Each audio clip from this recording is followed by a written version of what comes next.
Jornal Câmara dos Deputados. Deputados elogiam medidas para ajudar o Rio de Janeiro. Líder do PTB é contra a CPI dos grampos telefônicos. PT propõe a criação de mais comissões sobre reformas. Nelson Pellegrino, do PT da Bahia, propôs ao presidente da Câmara, João Paulo Cunha, a criação de 2 comissões especiais, além das 4 que já estão funcionando para analisar a reforma do Judiciário e a reforma da Segurança Pública. No caso da segurança, Pellegrino considera urgente o debate sobre todos os projetos em tramitação na Câmara, que possam melhor aparelhar o Estado no combate ao crime organizado. Antônio Panunzi, do PSDB de São Paulo, apoiou a proposta do líder do PT de criação de comissões, mesmo que os projetos do governo não tenham chegado à casa, para que os deputados possam ampliar o conhecimento sobre os temas. Panunzio, entretanto, quer debater a composição dessas comissões junto com os demais líderes partidários. Professor Luizinho, do PT paulista, afirmou que o presidente João Paulo Cunha deu uma demonstração de sintonia com as expectativas do povo brasileiro ao criar comissões especiais para as reformas tributária, trabalhista, política e da Previdência. Na opinião do professor Luizinho, João Paulo vai saber responder com rapidez às necessidades sociais. Já o deputado Carlos Alberto Lereia, do PSDB de Goiás, acredita que a falta de consenso dentro do governo sinaliza o grau de dificuldades que o executivo vai ter para aprovar as reformas. Na avaliação de Lereia, o governo deve se concentrar apenas na aprovação da reforma tributária para reduzir a carga fiscal, que já está em 35% do valor do PIB. João Alfredo, do PT do Ceará, por sua vez, considera que as denúncias envolvendo o ministro do Superior Tribunal de Justiça e a declaração da OAB favorável ao controle externo mostram a urgência da conclusão da reforma do Poder Judiciário. Não podemos deixar inacabada a discussão sobre a democratização e a moralização do Poder Judiciário, conclamou João Alfredo. Deputados debatem teto único para aposentadoria. Ivan Valente, do PT paulista, entende que as mudanças na Previdência devem ser orientadas no sentido da proteção social e não sob o ângulo do ajuste fiscal, para garantir uma aposentadoria digna. Ivan Valente explica que o objetivo da pressão da mídia e do mercado para que se estabeleça um teto único, elegendo o servidor público como bode expiatório do déficit no setor, é a criação da Previdência Complementar Privada. Medeiros, do PL paulista, no entanto, é favorável ao teto único, pois acha inaceitável a existência de 2 categorias de aposentados, os do setor privado, recebendo R$ 1.500, e os do serviço público, que chegam a ganhar R$ 10.000, sem ter contribuído na mesma proporção. Medeiros ainda apontou como fato político mais importante dos últimos tempos a reunião do presidente Lula com os governadores que manifestaram apoio às reformas previdenciária e tributária. Dr. Heleno, do PSDB Fluminense, afirmou que não aceita votar uma proposta de reforma da Previdência elaborada exclusivamente pelo governo. O assunto é muito complexo e deve ser amplamente discutido por toda a sociedade, incluindo o Congresso Nacional, justifica o doutor Heleno. Renato Casagrande, do PSB do Espírito Santo, enfatiza que a falta de propostas do Executivo para as 4 reformas não deve impedir que a Câmara inicie o debate sobre os sistemas tributário, previdenciário, político e trabalhista. Casagrande defende ainda que o Congresso não fique aguardando fatos relevantes no Rio de Janeiro ou em São Paulo para definir uma pauta permanente de segurança pública. Já a deputada Zulaie Cobra, do PSDB de São Paulo, acredita que o melhor caminho para a reforma do Judiciário e do setor de segurança pública é aprovar com modificações as propostas que já se encontram tramitando no Congresso Nacional. Zulaie teme que o Executivo encaminhe novas medidas e que as alterações na segurança e no Judiciário sejam concluídas apenas no final do governo Lula. Segurança Pública.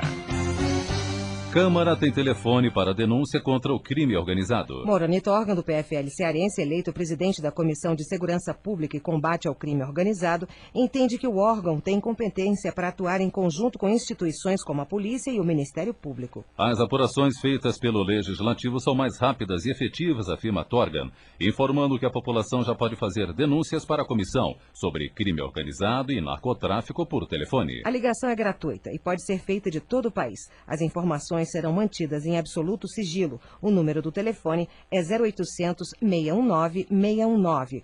0800 619 619. Walter Feldman, do PSDB, está otimista com a redução dos índices de violência em São Paulo e considera que o Estado está sendo exemplar no combate à criminalidade. Segundo Walter Feldman, o êxito é fruto da boa aplicação dos recursos do Fundo de Segurança Pública pelo governador Geraldo Alckmin e pelo secretário Saulo de Castro Abreu. Marcos de Jesus, do PL de Pernambuco, enfocou o alarmante aumento de casos de mortes violentas de mulheres no norte e nordeste do país vítimas do preconceito. Para inibir os agressores, Marcos de Jesus propõe que sejam estendidas às comunidades das duas regiões a rede de órgãos de proteção à mulher, como as delegacias especializadas e as casas de acolhimento às vítimas. Marcos de Jesus contestou também críticas ao presidente Lula, frisando que ele herdou de seu antecessor os problemas nas áreas sociais, na segurança pública e o arroxo nos salários dos servidores. Deputados elogiam medidas para ajudar o Rio de Janeiro. Eduardo Paes, do PFL Fluminense, elogiou o presidente Luiz Inácio Lula da Silva pelas iniciativas tomadas na área da segurança pública no estado do Rio de Janeiro. Eduardo Paes ressaltou que pela primeira vez em muitos anos, o governo adota uma ação contundente e real acerca da questão da segurança pública no estado. Carlos Santana, do PT, ressaltou que pela primeira vez, um presidente da República se reúne com deputados e senadores do Rio de Janeiro para buscar soluções para o estado. O deputado assinalou que o presidente Lula deixou claro que há uma determinação para ajudar o Rio de Janeiro a superar a crise financeira e garantir maior segurança à sua população. Na questão do 13º, está trabalhando uma proposta de antecipação e do royalties do petróleo. Essa já é uma vitória nossa. A outra, na questão da segurança, todo mundo está sabendo hoje que o Exército vai estar na rua ajudando a fazer a maior manifestação cultural do mundo, que é o Carnaval. Carlos Santana destacou a importância econômica da festa por causa do número de turistas de todo o Brasil e de vários países que estão chegando ao Rio de Janeiro. Leonardo Pisciani, do PMDB Fluminense, voltou a manifestar-se contrário à luta partidária que prejudicava os entendimentos sobre uma saída para a crise do estado do Rio de Janeiro. Leonardo Pisciani acrescentou, entretanto, que após as reuniões da bancada fluminense com o presidente da República e com a governadora Rosinha Mateus, está convencido de que todos os obstáculos foram superados. Luiz Sérgio, do PT Fluminense, concorda e lamenta as discussões que ocorreram na Câmara por causa das discussões sobre a responsabilidade das administrações anteriores. O que nós precisamos é defender a paz e ter um gesto efetivo de paz e de preocupação com o Rio de Janeiro. Então, o governo Lula, nesses poucos dias, fez para o Rio de Janeiro, na área de segurança, aquilo que nós vínhamos reclamando aqui no parlamento há muito tempo. Para Luiz Sérgio, a determinação do presidente Lula de providenciar a transferência do traficante Fernandinho Beiramar, mandar o Exército ajudar no policiamento e ajudar a construção de um presídio federal atenuam a situação no estado. Perpétuo Almeida, do PCdoB do Acre, solidarizou-se com a população do Rio de Janeiro por causa da onda de violência no estado, afirmando que a nação torce para que a crise acabe logo. Perpétuo Almeida, entretanto, criticou a possível transferência do traficante Fernandinho Beiramar para o Acre, como algumas lideranças políticas alardearam. Líder do PTB é contra a CPI dos grampos telefônicos. Roberto Jefferson afirmou que o PTB não apoia a criação de uma CPI para investigar o caso dos grampos telefônicos na Bahia. As escutas telefônicas referem-se a questões pessoais dos envolvidos. Não são assunto nacional, nem interessam ao Congresso, argumenta o líder do PTB. Roberto Jefferson é contra a prática ilegal do grampo, mas acrescenta que o país tem problemas mais sérios como a discussão das reformas e a redução dos juros. João Grandão, do PT sul-mato-grossense, registrou a condenação dos 3 primeiros envolvidos no assassinato da ex-prefeita de Mundo Novo, Dorcelina Folador, há 3 anos. João Grandão lembra que Dorcelina foi executada por denunciar esquema de corrupção montado na prefeitura por Jusmar Martins, mandante do crime que será julgado em 13 de maio. Geraldo Rezende, do PPS, apoiou a OAB do Mato Grosso do Sul, que está sendo criticada por ter denunciado prática de nepotismo no estado. Geraldo Rezende enfatiza que empregar parentes em órgãos públicos é incompatível com a democracia atual. Deputada pede investigação sobre tarifas de telefone. Francisca Trindade, do PT piauiense, é favorável a uma investigação sobre a política de tarifas públicas, principalmente da área de telefonia, para que o consumidor saiba o que está pagando. É preciso discutir o papel das agências reguladoras para permitir a interferência do Executivo, defendeu Francisca Trindade, pedindo mais transparência no setor. Os diretores das agências não podem ter mais poder que o presidente da República, que tem o apoio da maioria da população. A afirmação é do deputado Henrique Fontana, do PT gaúcho. Henrique Fontana concorda com a decisão do governo de rever a autonomia das agências e reclama que o reajuste das tarifas de energia e telefone está muito acima do índice de inflação. Marcelo Guimarães Filho, do PFL baiano, criticou a política econômica do governo, que elevou pela segunda vez no ano a taxa básica de juros, que agora é de 26,5% ao ano. Durante a campanha, Lula condenou os aumentos da taxa Selic, lembra Marcelo Guimarães, alertando que os juros altos causam recessão, impedindo a geração de empregos e retirando a competitividade dos produtos nacionais no exterior. Alex Canziani, do PTB paranaense, pediu ao governo que cumpra o acordo de líderes realizado ano passado durante a votação da medida provisória 66 da mini-reforma tributária. Alex Canziani espera que o governo edite nova medida provisória contemplando os benefícios previstos no acordo, como a ampliação do Simples e do Refis. O ministro-chefe da Casa Civil, José Dirceu, discute com os líderes uma nova proposta. Governo cancela restos a pagar e deputados reclamam. Coriolano Salles, do PFL da Bahia, criticou o decreto presidencial que impede o pagamento de despesas inscritas como restos a pagar de 2002 se os contratos ou convênios não tiverem sido formalizados. Segundo Coriolano Salles, as condições impostas aos estados, municípios, órgãos ou entidades praticamente anulam os restos a pagar, porque nenhuma prefeitura ou entidade começa a obra ou o serviço sem que tenha garantia do recurso em caixa. Roberto Pessoa, do PFL do Ceará, também condena o decreto. Ele observa que os recursos foram destinados através de emendas parlamentares. Roberto Pessoa acrescenta que as emendas atendem aos pequenos municípios em ações básicas para o desenvolvimento de cidades do interior do país. Inclusive, esse decreto é anticonstitucional. É inconstitucional, melhor dizendo, porque ele vai de encontro à lei de responsabilidade fiscal, porque isso é resto a pagar, tem que ser feito.